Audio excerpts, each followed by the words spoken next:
آج آپ دیکھتے ہیں کہ ہر بندہ ٹینشن کا شکار ہے، ڈپریشن کا شکار ہے۔ وجہ کیا ہے اس کی بنیادی کہ ہم اللہ تبارک و تعالیٰ کی تقسیم کے اوپر راضی نہیں۔ اللہ تبارک و تعالیٰ کی تقسیم کے اوپر اگر ہم راضی ہو جائیں، اس کی تقدیر کے اوپر راضی ہو جائیں، تو آپ یقین کریں آپ کی ٹینشن، آپ کی ڈپریشن یہ مٹی کی گرد و غبار کی طرح اڑتی ہوئی جائے گی، آپ کو پتہ بھی نہیں چلے گا۔ اور یہ ٹینشن، یہ ڈپریشن، اس کی بنیادی وجہ کیا ہے، یہ پیدا کیوں ہوتی ہے؟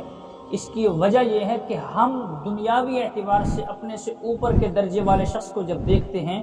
تو ہم اس کے جیسا بننے کی کوشش کرتے ہیں۔ آج اگر کسی کے پاس ہلکی موٹر سائیکل ہے تو وہ چاہتا ہے کہ میرے پاس مہنگی موٹر سائیکل ہو، موٹر سائیکل والا کہتا ہے کہ میرے پاس کار ہو، کار والا کہتا ہے کہ میرے پاس اس سے بڑی گاڑی ہو، جس کے پاس چھوٹا گھر ہے وہ چاہتا ہے کہ میرے پاس اعلیٰ بلڈنگ ہو، وغیرہ وغیرہ۔ تو جتنے بھی لوگ ہیں دنیاوی اعتبار سے جب وہ اپنے سے اوپر والے کو دیکھتے ہیں نا تو پھر ان کا اندر بے چین ہو جاتا ہے، وہ ڈپریشن کے، پریشانی کے شکار ہو جاتے ہیں۔ اللہ تبارک و تعالی نے اگر کسی کو رزق کی کمی دی ہے، رزق کی قلت دی ہے، تو وہ شخص جب دیکھتا ہے امیروں کو تو اس کے اندر جو ہے بے چین ہو جاتا ہے۔ حدیث پاک کے اندر آتا ہے کہ جو اللہ تبارک و تعالیٰ کے دیے ہوئے تھوڑے رزق پر راضی ہو جائے، اللہ تعالیٰ اس کے تھوڑے عملوں پر راضی ہو جائے گا۔ اگر اللہ نے کسی کو بیماری دی ہے تو ہم بیماری کی وجہ سے بے صبر ہو جاتے ہیں، ٹینشن کا شکار ہو جاتے ہیں۔ نبی پاک صلی اللہ تعالیٰ علیہ وسلم کی بارگاہ کے اندر ایک عورت حاضر ہوتی ہے اور عرض کرتی ہے، سیاہ فام عورت ہے، یا رسول اللہ صلی اللہ علیہ وسلم مجھے مرگی کا دورہ پڑتا ہے جس کی وجہ سے میرا بدن کھل جاتا ہے، آپ اللہ سے دعا کریں کہ اللہ تعالیٰ مجھے اس مرض سے نجات عطا فرمائے۔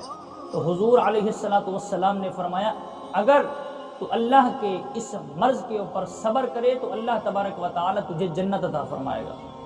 اگر تو اللہ کی دی ہوئی اس تکلیف پر، اس آزمائش پر، اس مرض کے اوپر صبر کرے تو اللہ تعالیٰ تجھے جنت عطا فرمائے گا۔ اور سلام پیش کرتے ہیں اس عورت کو،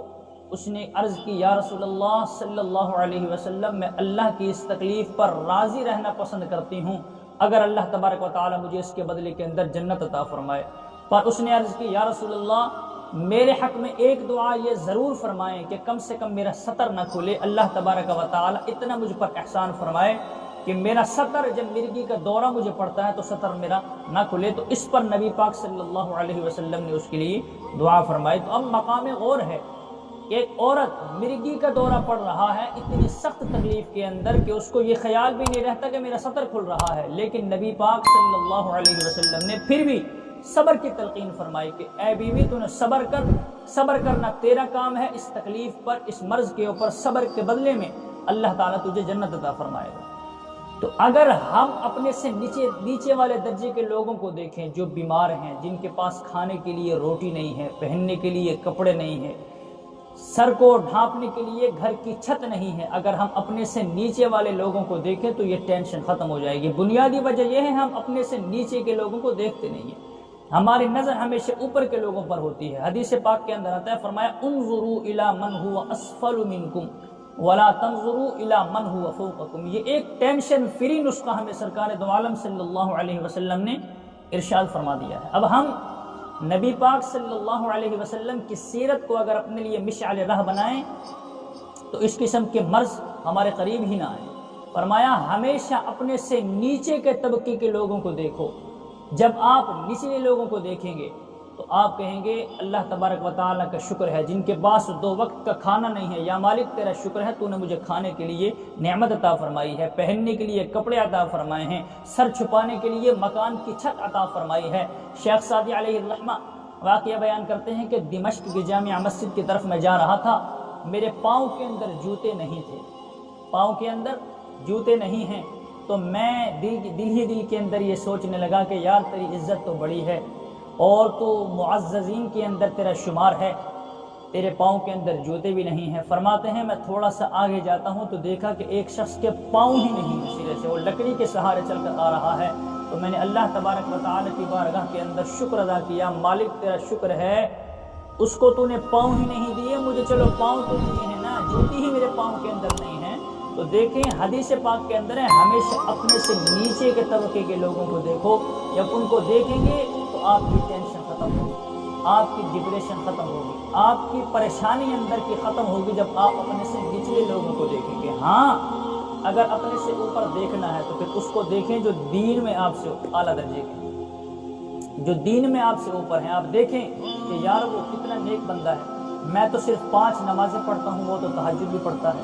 وہ تو نوافل بھی پڑھتا ہے، میں تو سال بعد زکوٰۃ دیتا ہوں، وہ تو صدقات و خیرات بھی کرتا ہے، لوگوں کے کام بھی آتا ہے، نیک عمل بھی کرتا ہے، فاسق و فاجر بھی نہیں ہے، بدکار بھی نہیں ہے، اور ہر لوگ تمام لوگ جو ہیں اس کی تعریفات کرتے ہیں، اخلاق حسنہ سے پیش آتا ہے، اس کے اندر یہ خوبیاں ہیں۔ تو پھر آپ کوشش کریں کہ وہ خوبیاں میرے اندر بھی پیدا ہوں، وہ خوبیاں میرے اندر بھی پیدا ہوں، میں بھی اس کی طرح اعلیٰ انسان بنوں، اچھا انسان بنوں۔ تو اگر دنیا کے معاملے میں ہم نے دیکھنا ہے تو نیچے کے طبقے کے لوگوں کو دیکھیں، اگر ہم نے اپنے سے اوپر دیکھنا بھی ہے تو کم سے کم ہمیں چاہیے کہ پھر ہم دین کے اندر جو ہم سے اوپر ہیں ہم ان کو دیکھیں۔ اگر ہم اس طریقے کے اوپر عمل کریں، اللہ تبارک و تعالیٰ کی رضا میں راضی